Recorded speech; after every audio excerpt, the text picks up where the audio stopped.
হযরত আব্দুল্লাহ বিন রাওয়াহা ওই দিন ছিল তার বাসর সজ্জা, নতুন বিবাহ করেছেন, বাসর রাত আজ চলে গেছেন বাড়িতে। তারপর বাইরের থেকে শুনতে পান স্ত্রী কোরআন শরীফ তেলাওয়াত করতেছেন। হযরত রাওয়াহা বলছেন, হযরত আব্দুল্লাহ বলছেন, প্রাণের স্ত্রী আমি তোমার স্বামী এসেছি, একটু কোরআন পড়া বন্ধ করো, আমার একটু কথা শোনো। নবীজি আমাকে জিহাদের ময়দানে যাওয়ার জন্য অর্ডার করেছেন, আমি জিহাদের ময়দানে যাচ্ছি, আমি তোমার কোনো হক আদায় করতে পারি নাই, তুমি আমাকে আল্লাহর হস্তে মাফ করে দিও। স্ত্রী বলছে, প্রাণের স্বামী একটা বার ভেতরে আসেন, আমি আপনাকে দেখে নেই, একবার মাত্র দেখেছিলাম, আরেকটি বার আপনাকে দেখতে চাই। হযরত আব্দুল্লাহ বলেন, প্রাণের স্ত্রী আমি ঘরের ভিতরে প্রবেশ করব না, ঘরের ভিতরে এলে পরে তোমাকে দেখলে আমার দিলের ভিতরে তোমার প্রতি মহব্বত বেড়ে যেতে পারে, আমি ভেতরে আসব না। স্ত্রী বলছেন, আব্দুল্লাহ ঘরে আসতে পরে কোনো প্রেম নিবেদন করব না, শুধু তোমার চেহারাটা একবার দেখে রাখবো, কারণ তোমাকে আমি ভালো মতো দেখতে পারি নাই, একটিবার প্রাণ ভরে দেখতে চাই, যাতে করে কিয়ামতের ময়দানে, হাসরের ময়দানে আমি যেন তোমাকে স্বামী বলে চিনে নিতে পারি।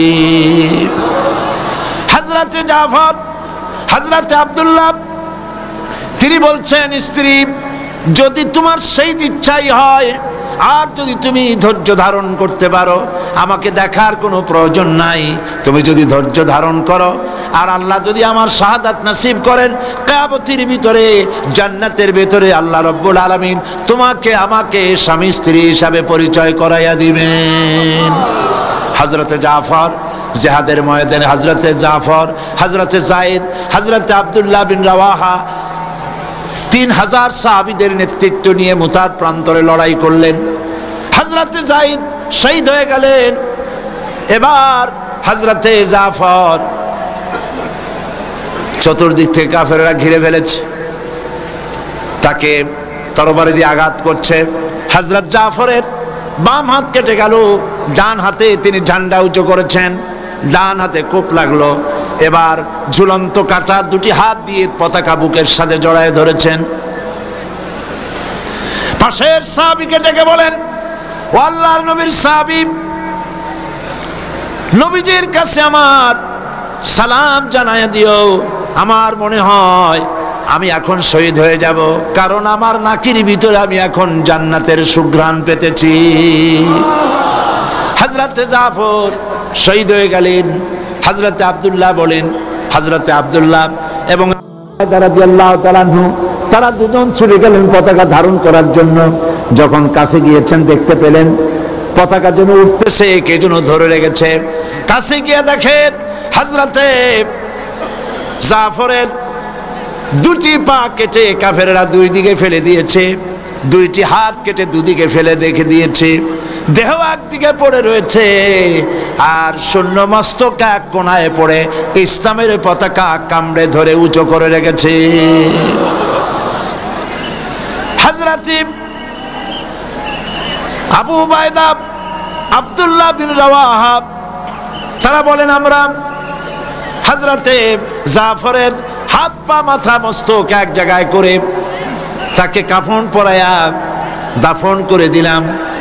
রাতের আধারে স্বপ্নে দেখতে পাই, হযরতে আবু উবাইদা বলেন, আমি স্বপ্নে দেখলাম নবীজির, আমি স্বপ্নে দেখলাম হযরতে আব্দুল্লাহ তিনি যেন হযরতে জাফর জান্নাতের ভেতরে ফেরেশতার সঙ্গে উড়ে বেড়াতেছে। আমি প্রশ্ন করলাম, জাফর আল্লাহ তোমার সঙ্গে কি ব্যবহার করেছেন? হযরতে জাফর বললেন, আবু উবাইদা আল্লাহ পাক আমাকে জান্নাত দান করে জিজ্ঞেস করেছেন তুমি আমার কাছে আর কি চাও? আমি বলেছি, আল্লাহ রাব্বুল আলামিন আমি আর কিচ্ছু চাই না, আমি চাই আর একবার দুনিয়ায় আমাকে পাঠায় দাও, কাফেরদের বিরুদ্ধে দিন প্রতিষ্ঠার জন্য লড়াই করে আবার আমার এই জীবনটা দিয়ে আসি। দিন কায়েমের জন্য, ইকামতে দ্বীনের জন্য এইভাবে সাহাবায়ে কেরাম জীবন দিয়েছেন। নবীজি দান মোবারক শহীদ করে দিয়েছেন, তাদের রক্তের উপরে ইসলাম প্রতিষ্ঠিত হয়েছে এবং এ পর্যন্ত। প্রিয় ভাইয়েরা, মুসলমানদের জন্য প্রয়োজন ঐক্যবদ্ধভাবে আল্লাহর দ্বীন কায়েমের জন্য এগিয়ে আসা। আর যতদিন পর্যন্ত আল্লাহর দ্বীন কায়েম না হচ্ছে ততদিন পর্যন্ত শান্তি আসবে না। জানবাজ এক সাহাবীর নাম আব্দুল্লাহ জুল বাজাদাইন। তার সেই স্মৃতিময় কাহিনী এখন উপস্থাপন করছেন বিশ্বনন্দিত মুফাসসিরে কোরআন আল্লামা দেলাওয়ার হুসাইন সাঈদী। আমার ভাইরা, আব্দুল উজ্জা মক্কা শরীফে বাড়ি, 20 বছরের যুবক, কলিজার মধ্যে সবসময় চায় এতিম মানুষ, বাপ মারা গেছে একেবারে ছোট অবস্থায়, খুব গরিব, চাচা তাকে বড় করেছে, চাচা তাকে ঘর দিয়েছে, বাড়ি দিয়েছে।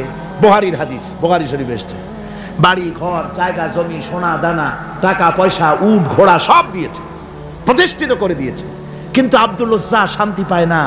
রাসূল পাক সাল্লাল্লাহু আলাইহি ওয়াসাল্লাম দ্বীনের দাওয়াত দিচ্ছেন, মন চায় তাওহীদের এই সূরা সেও পান করে, কিন্তু চাচার ভয়তে পারে না। মনটা চাচ্ছে, আহা, চাচা যদি ইসলাম কবুল করতো তাহলে আমার জন্য ব্যাপারটা সহজ হয়ে যেত। এভাবে চিন্তা করতেছে। হঠাৎ একদিন রাসূল পাক সাল্লাল্লাহু আলাইহি ওয়াসাল্লাম হিজরত করলেন। এরপরে আব্দুল উজ্জার ধৈর্যের বাঁধ ভেঙে গেল। আব্দুল উজ্জা গিয়ে বলছে, চাচা, মুহাম্মদ সাল্লাল্লাহু আলাইহি ওয়াসাল্লামের নাম তো নিশ্চয়ই শুনেছেন। বলে, হ্যাঁ শুনেছি। তিনি যে ইসলামের দাওয়াত দেন ওইটা আপনার কাছে কেমন লাগে? হয় তার মানে বলছে যে আমার কাছে তো খুব ভালো লাগে। চাচা, ইসলাম কি কবুল করবেন? এই অগণিত মূর্তির সামনে মাথা নত করে আমাদের কোনো লাভ নাই, ওই মূর্তিগুলি আমাদের কোনো সাহায্য করতে পারে না। এক আল্লাহ বিশ্বাস করার জন্য মুহাম্মদ সাল্লাল্লাহু আলাইহি ওয়াসাল্লাম আমাদের বলেছেন।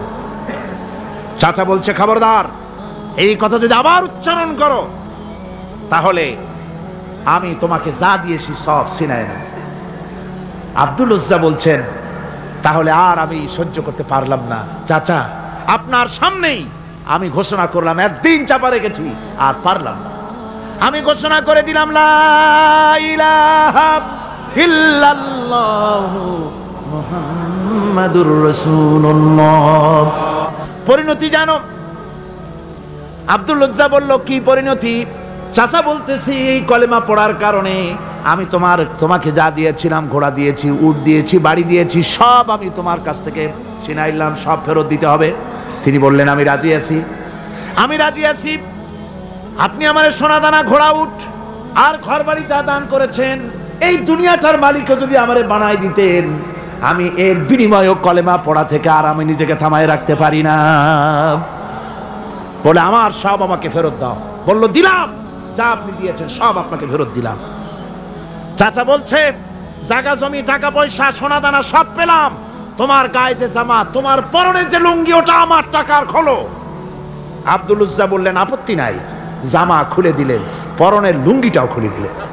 20 বছরের যুবক এই অবস্থায় চলে গেলেন মায়ের কাছে। মা আব্দুল উজ্জাকে এই অবস্থায় দেখে 2 চোখ চেপে ধরলেন, বললেন, বাবা, তোমার এই অবস্থা কেন? ছেলে বলছে, মা, ইমান আনার কারণে আমি সব হারায় ফেলেছি, আমার আর কিছুই নাই। ইমান আনার কারণে আমার এই অবস্থা হয়েছে। মা বলছে, বাবা, আমার কাছে কি চাও? ছেলে বলছে, মা, আমি চলে যেতে চাই মদিনায়, আল্লাহর নবী মুহাম্মদুর রাসূলুল্লাহ সাল্লাল্লাহু আলাইহি সাল্লামের দরবারে চলে যেতে চাই, আমি একটু বস্ত্র চাই। মা একটা পুরানা কম্বল তার হাতে দিয়ে দিলেন। আব্দুল উজ্জা কম্বলটাকে ছিঁড়ে এক টুকরা কোন রকম হাঁটুর উপরে জড়ায় নিলেন, আর এক টুকরা গায়ে দিয়ে নিলেন। আব্দুল উজ্জা আবার বহু কষ্ট করে মরুভূমি পাড়ি দিয়ে মদিনা মুনাওয়ারায় চলে গিয়ে বাবি জিবরিল থেকে ঢুকে আসহাবে সুফফার চবুতরার সামনে বসে আছেন, ছেঁড়া কম্বল পরা। এবার বিশ্ব নবী, দুনিয়া আখিরাতের বাদশা জনাবে মুহাম্মদ রাসূলুল্লাহ সাল্লাল্লাহু আলাইহি ওয়াসাল্লাম যখন মসজিদের নিজের ঘরের থেকে দরজা খুলে বেরিয়েছেন, দেখেন এক যুবক বসা, একটা আধাটা কম্বল পরা, হাঁটুর উপরে কোন রকম করে রানটা লজ্জাস্থানটা ঢাকার, গায়ে একটা ছেঁড়া কম্বল। তার এই অবস্থা দেখে হুজুর জিজ্ঞেস করেন, তুমি কে? যুবক বলছে, আমি আব্দুল উজ্জা। ইসলাম কবুল করার জন্য আমার সব ছিল, আমি কম ধনী ছিলাম না, আমার চাচা সব নিয়ে গেছে, সিনাই রেখেছে, আমার লুঙ্গিটাও দেয় নাই। ঘটনা সব তিনি খুলে খুলে বললেন। হুজুর বললেন, তোমার নাম আব্দুল উজ্জা নয়, তোমার নাম আব্দুল্লাহ। আব্দুল্লাহ জুলবাজাদাইন তার নাম। হযরত আব্দুল্লাহ জুলবাদাদাইনকে রাসূলুল্লাহ দিয়া দিলেন, আসহাবে সুফফাদের সাথে মিলাই দিলেন, এখানে থাকো, খাবার আসতে পরে খাবে। তাদের সব সময় খাবার থাকতো না। আসহাবে সুফফায় তারা থাকতেন যাদের ঘর নাই, বাড়ি নাই, থাকার জায়গা নাই। ক্ষুধার জ্বালায় যখন তারা অতিষ্ঠ হয়ে যেতেন, নবীজি ঘরের থেকে তাহাজ্জুদের জন্য যখন বেরোতেন, ক্ষুধার্ত সাহাবীরা রাসূলের চেহারা দেখার সঙ্গে সঙ্গে ক্ষুধা নিবৃত হয়ে যেত। হযরত রাসূল পাক সাল্লাল্লাহু আলাইহি ওয়াসাল্লাম আব্দুল্লাহকে ওনাদের মধ্যে ভিড়াই দিলেন। আব্দুল্লাহ এবার কোরআন শরীফ পড়ে। কোরআন শরীফ পড়তে গিয়া চিল্লায় চিল্লায় তিনি পড়েন, আস্তে আস্তে পড়েন না। সাহাবীরা বিরক্ত হয়ে রাসূলের কাছে নালিশ করলেন যে বড় চিল্লায় কোরআন পড়ে, আমাদের নামাজেও ডিস্টার্ব হয়। হুজুর বলেন, সাহাবীরা কেউ আব্দুল্লাহর ব্যাপারে কোনো কথা বলবে না, তারে চিল্লাইতে দাও, যেহেতু ঈমানের জন্য তারে বড় মূল্য দিতে হয়েছে। পরনের লুঙ্গিটা পর্যন্ত আনতে পারে নাই, যত খুশি চিৎকার করেছে আল্লাহর কালাম পড়ু। তাবুকের যুদ্ধ, রাসূলুল্লাহ তাবুকের দিকে রওনা করেছেন, ৩০,০০০ সৈন্য নিয়ে রওনা করেছেন। ওই জিহাদে মানুষেরা প্রাণ ভরে রাসূলুল্লাহকে সাহায্য করেছেন। মেয়ে লোকেরা নাকের ফুল, কানের দুল, গলার হাল খুলে খুলে রাসূলের কদম মোবারকে দিয়ে দিয়েছে। ধনীরা টাকা পয়সা সব দিয়েছে। হযরত আবু বকর তো যা ছিল সব এনে দিয়েছে, কিছু ছিল না ঘরে। রাসূল রওনা করলেন। পথিমধ্যে হযরত আব্দুল্লাহ জুলবাজাদাইন আল্লাহ নবীর খেদমতে হাজির হয়ে বলেন, হুজুর সবাই তো সব দিল, আমার কিছুই নাই, কিছু দিতে পারলাম না। হুজুর আপনি আমার জন্য দোয়া করেন, আমি যেন এই তাবুকের ময়দানে কাফেরদের বিরুদ্ধে লড়াই করে যেন শহীদ হয়ে যেতে পারি। মাল দিতে পারি নাই, কিন্তু আল্লাহর জন্য যেন আমার জীবনটা দিয়ে দিতে পারি। ও চট্টগ্রামের যুবকেরা, তরুণেরা, তোমাদের মতো 20 বছরের তরুণ হযরত আব্দুল্লাহ জুলবাজাদাইন শাহাদাতের তামান্না করে রিসালাতে মাহবের কাছে দাঁড়িয়েছেন। হুজুর বললেন, একটা গাছের বাকল নিয়ে আসো। একজন একটা বাকল নিয়ে এলো। রাসূলুল্লাহ এই বাকলটা আব্দুল্লাহ জুলবাজাদাইনের হাতে লাগাই দিলেন। রাসূলুল্লাহ বললেন, আয় আল্লাহ, আমি আব্দুল্লাহর রক্ত কাফেরদের জন্য হারাম করে দিলাম। হযরত আব্দুল্লাহ বলছেন, ইয়া রাসূলুল্লাহ, আমি চাইছিলাম শহীদ হব, আর আপনি আমার রক্তটা হারাম করে দিলেন কাফেরদের জন্য।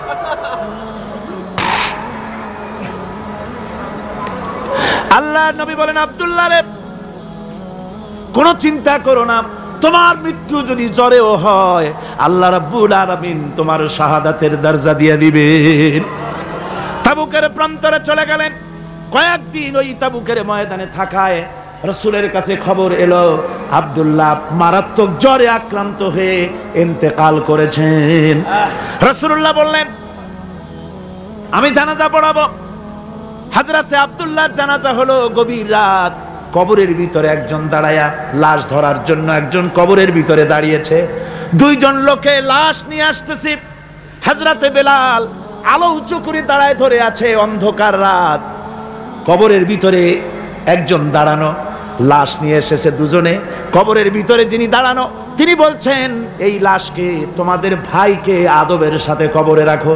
কবরের মধ্যে যিনি দাঁড়ানো তিনি আর কেউ নয়, বিশ্বনবী মুহাম্মদুর রাসূলুল্লাহ সাল্লাল্লাহু আলাইহি ওয়াসাল্লাম। হযরত রাসূলুল্লাহ বলতেছেন, আবু বকর, ওমর, তোমাদের ভাইকে আদবের সাথে কবরে রাখো, খবরদার বেয়াদবি করো না। কবরের মধ্যে আল্লাহ নবী আব্দুল্লাহ জুলবাজাদাইনকে নিজ হাতে শোয়াই দিয়া কবরের উপরে পাথর বিছিয়ে দিয়ে নবীজি বললেন, রব্বুল আলামিন, আজকের এই সন্ধ্যা পর্যন্ত আমি আব্দুল্লাহর প্রতি রাজি ছিলাম, তুমিও আব্দুল্লাহর প্রতি সন্তুষ্ট হয়ে যাও। হযরত ইবনে মাসউদ রাদিয়াল্লাহু তাআলা আনহু বলেন, আমি চিৎকার মেরে কেঁদে কেঁদে বললাম, আল্লাহ, আজকে যদি এই কবরে আব্দুল্লাহ না হয়ে আমি হতাম, আমার কিসমতটা ভালো হয়ে যেত। মুতার যুদ্ধ ও হযরত আব্দুল্লাহ বিন রাওহার কাহিনী উপস্থাপন করছেন বিশ্ববরেণ্য মুফাসসির কোরআন আল্লামা দিলওয়ার হুসাইন সাঈদী। হযরত আব্দুল্লাহ বিন রাওহা ওই দিন ছিল তার বাসর সজ্জা। নতুন বিবাহ করেছেন, বাসর রাত আজ। চলে গেছেন বাড়িতে। তারপর বাইরের থেকে শুনতে পান স্ত্রী কোরআন শরীফ তেলাওয়াত করতেছেন। হযরত রাওয়াহা বলছেন, হযরত আব্দুল্লাহ বলছেন, প্রাণের স্ত্রী, আমি তোমার স্বামী এসেছি, একটু কোরআন পড়া বন্ধ করো, আমার একটু কথা শোনো। নবীজি আমাকে জিহাদের ময়দানে যাওয়ার জন্য অর্ডার করেছেন, আমি জিহাদের ময়দানে যাচ্ছি, আমি তোমার কোনো হক আদায় করতে পারি নাই, তুমি আমাকে আল্লাহর হস্তে মাফ করে দিও। স্ত্রী বলছে, প্রাণের স্বামী, একটা বার ভেতরে আসেন, আমি আপনাকে দেখে নেই, একবার মাত্র দেখেছিলাম, আরেকটি বার আপনাকে দেখতে চাই। হযরত আব্দুল্লাহ বলেন, প্রাণের স্ত্রী, আমি ঘরের ভিতরে প্রবেশ করব না, ঘরের ভিতরে এলে পরে তোমাকে দেখলে আমার দিলের ভিতরে তোমার প্রতি মহব্বত বেড়ে যেতে পারে, আমি ভেতরে আসব না। স্ত্রী বলছেন, আব্দুল্লাহ, ঘরে আসতে পরে কোনো প্রেম নিবেদন করব না, শুধু তোমার চেহারাটা একবার দেখে রাখবো, কারণ তোমাকে আমি ভালো মতো দেখতে পারি নাই, একটিবার প্রাণ ভরে দেখতে চাই, যাতে করে কিয়ামতের ময়দানে, হাসরের ময়দানে আমি যেন তোমাকে স্বামী বলে চিনে নিতে পারি। হযরতে জাফর, হযরতে আব্দুল্লাহ তিনি বলছেন, স্ত্রী, যদি তোমার সেই ইচ্ছাই হয়, আর যদি তুমি ধৈর্য ধারণ করতে পারো, আমাকে দেখার কোনো প্রয়োজন নাই, তুমি যদি ধৈর্য ধারণ করো, আর আল্লাহ যদি আমার শাহাদাত নসিব করেন, কিয়ামতের ভিতরে, জান্নাতের ভিতরে আল্লাহ রাব্বুল আলামিন তোমাকে আমাকে স্বামী স্ত্রী হিসাবে পরিচয় করাইয়া দিবেন। হযরতে জাফর জিহাদের ময়দানে, হযরতে জাফর, হযরতে যায়েদ, হযরতে আব্দুল্লাহ বিন রাওয়াহা 3000 সাহাবীদের নেতৃত্ব নিয়ে মুতার প্রান্তরে লড়াই করলেন। হযরতে যায়েদ শহীদ হয়ে গেলেন। এবার হযরতে জাফর, চতুর্দিক থেকে কাফেররা ঘিরে ফেলেছে, তাকে তরবারি দিয়ে আঘাত করছে। হযরত জাফরের বাম হাত কেটে গেল, ডান হাতে তিনি ঝান্ডা উঁচু করেছেন, ডান হাতে কোপ লাগলো। এবার ঝুলন্ত কাটা দুটি হাত দিয়ে পতাকা বুকের সাথে জড়ায় ধরেছেন। পাশের সাহাবীকে ডেকে বলেন, ও আল্লাহর নবীর সাহাবী, নবীজির কাছে আমার সালাম জানায় দিও, আমার মনে হয় আমি এখন শহীদ হয়ে যাব, কারণ আমার নাকির ভিতরে আমি এখন জান্নাতের সুঘ্রাণ পেতেছি। হযরতে জাফর শহীদ হয়ে গেলেন। হযরতে আব্দুল্লাহ বলেন, হযরতে আব্দুল্লাহ এবং রাদিয়াল্লাহু তাআলা আনহু, তারা দুজন ছুটে গেলেন পতাকা ধারণ করার জন্য। যখন কাছে গিয়েছেন, দেখতে পেলেন পতাকা যেন উঠতেছে, কে যেন ধরে রেখেছে। কাছে গিয়ে দেখেন হযরতে জাফরের দুটি পা কেটে কাফেররা দুই দিকে ফেলে দিয়েছে, দুইটি হাত কেটে দুদিকে ফেলে দেখে দিয়েছে, দেহ একদিকে পড়ে রয়েছে, আর শূন্য মস্তক এক কোণায় পড়ে ইসলামের পতাকা কামড়ে ধরে উঁচু করে রেখেছে। হযরত আবু উবাইদা, আব্দুল্লাহ বিন রাওয়াহা, তারা বলেন, আমরা হযরতে জাফরের হাত পা মাথা মস্তক এক জায়গায় করে তাকে কাফন পরাইয়া দাফন করে দিলাম। রাতের আধারে স্বপ্নে দেখতে পাই, হযরতে আবু উবাইদা বলেন, আমি স্বপ্নে দেখলাম নবীজির, আমি স্বপ্নে দেখলাম হযরতে আব্দুল্লাহ, তিনি যেন হযরতে জাফর জান্নাতের ভেতরে ফেরেশতার সঙ্গে উড়ে বেড়াতেছে। আমি প্রশ্ন করলাম, জাফর, আল্লাহ তোমার সঙ্গে কি ব্যবহার করেছেন? হযরতে জাফর বললেন, আবু উবাইদা, আল্লাহ পাক আমাকে জান্নাত দান করে জিজ্ঞেস করেছেন, তুমি আমার কাছে আর কি চাও?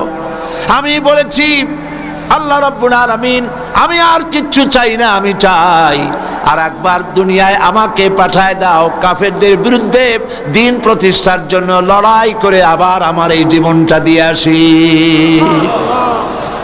দিন কায়েমের জন্য, ইকামতে দ্বীনের জন্য এইভাবে সাহাবায়ে কেরাম জীবন দিয়েছেন। নবীজি দান মোবারক শহীদ করে দিয়েছেন, তাদের রক্তের উপরে ইসলাম প্রতিষ্ঠিত হয়েছে এবং এ পর্যন্ত। প্রিয় ভাইয়েরা, মুসলমানদের জন্য প্রয়োজন ঐক্যবদ্ধভাবে আল্লাহর দ্বীন কায়েমের জন্য এগিয়ে আসা। আর যতদিন পর্যন্ত আল্লাহর দ্বীন কায়েম না হচ্ছে, ততদিন পর্যন্ত শান্তি আসবে না।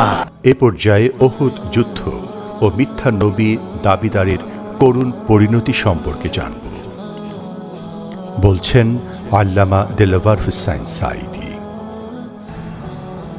হুজুর সাল্লাল্লাহু আলাইহি ওয়াসাল্লাম ফতে মক্কার দিনে সকলকে ক্ষমা করে দিয়েছিলেন, কিন্তু 5 জন নারী আর 6 জন পুরুষ সম্পর্কে বলেছিলেন এদেরকে যেখানে পাও সেখানে হত্যা করো।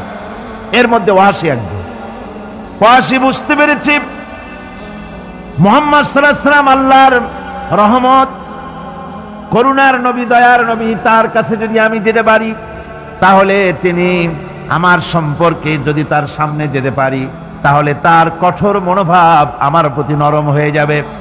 এই মনে করে সাহাবায়ে কেরামদের চোখ এড়ায়া তিনি হুজুরের সামনে গিয়ে হাজির হয়ে গেলেন। হুজুর তাকে দেখি বললেন, তোমার নাম না ওয়াসি? তিনি বললেন, হ্যাঁ আমার নাম ওয়াসি। হুজুর বললেন, তুমি আমার চাচাকে শহীদ করেছো? ওয়াসি বললেন, জাহালাতের কারণে তা করেছি। হুজুর বললেন, কেমনে শহীদ করেছো আমার চাচাকে, আমার একটু শোনাও। ওয়াসি বলতে লাগলেন, আমি বল্লম দিয়ে হযরতে হামজার শরীরকে এফোড় ওপড় করে দিয়েছি, তারপরে তার বুককে খঞ্জর দিয়ে ফেরে বুকের ভিতর থেকে কলিজাটা বের করে নিয়ে আমি হাতে দিয়ে দিয়েছি হেন্দাই কলিজা চিবিয়ে চিবিয়ে খেয়েছি। রাসূল পাক সাল্লাল্লাহু আলাইহি ওয়াসাল্লাম, হাদিস শরীফে এসেছে, ওয়াসির বর্ণনা যখন তিনি শুনতেছিলেন রাসূলের চোখ থেকে তখন পানি পড়ে দাড়ি মোবারক ভিজে ভিজে পড়তেছিল। ঘটনা শোনার পর রাসূলুল্লাহ বললেন, ওয়াসি তুমি কি চাও? ওয়াসি বললেন, আমি ইসলাম কবুল করতে চাই। হুজুর তাকে মুসলমান বানালেন। বললেন, তুমি মুসলমান হলে কিন্তু সব সময় তুমি আমার সামনে আসবে না, তার কারণ তোমাকে দেখলে পরে আমার মনের ভিতরে আমার চাচার কথা মনে উঠে যাবে। আমি আমার আব্বাকে পাই নাই, আব্বার স্নেহ যত্ন আমার কিসমতে তেমন হয় নাই। আমার চাচা হামজা আমাকে পিতার মতো করে আমাকে স্নেহ করেছে, তোমাকে দেখলে পরে তার কথা মনে পড়বে, সুতরাং তুমি সবসময় আমার সামনে আসবে না। ওয়াসি সেদিন শপথ নিয়েছিলেন, রব্বুল আলামিন, আমি জাহালাতের কারণে যেই বল্লম দিয়ে ইসলামের একজন শ্রেষ্ঠ সন্তানকে আমি শহীদ করে ফেলেছিলাম, আমি বুঝতে পারি নাই, ওই বল্লমটা আমি হেফাজতে রেখে দিয়েছি। তুমি আমার এই দোয়া মঞ্জুর করো, আমি যেন এই বল্লম দিয়ে এই পৃথিবীর নিকৃষ্ট ইসলামের কোনো দুশ্মনকে যেন আমি শেষ করে দিতে পারি। আল্লাহ পাক দোয়া তার মঞ্জুর করে দিলেন। মুসাইলামা কাযযাবের বিরুদ্ধে হযরত আবু বকর সিদ্দিক রাদিয়াল্লাহু তাআলা আনহু যে বাহিনী পাঠালেন, হযরত ওয়াসি সেই বাহিনীর মধ্যে ছিলেন। আর তিনি সেই বল্লমটা দিয়ে, যে বল্লম দিয়ে তিনি হযরত হামজাকে শহীদ করেছিলেন, সেই বল্লমটা দিয়েই ইসলামের নিকৃষ্ট শত্রু মুসাইলামা কাযযাবকে দুনিয়া থেকে তিনি বিদায় করে দিলেন।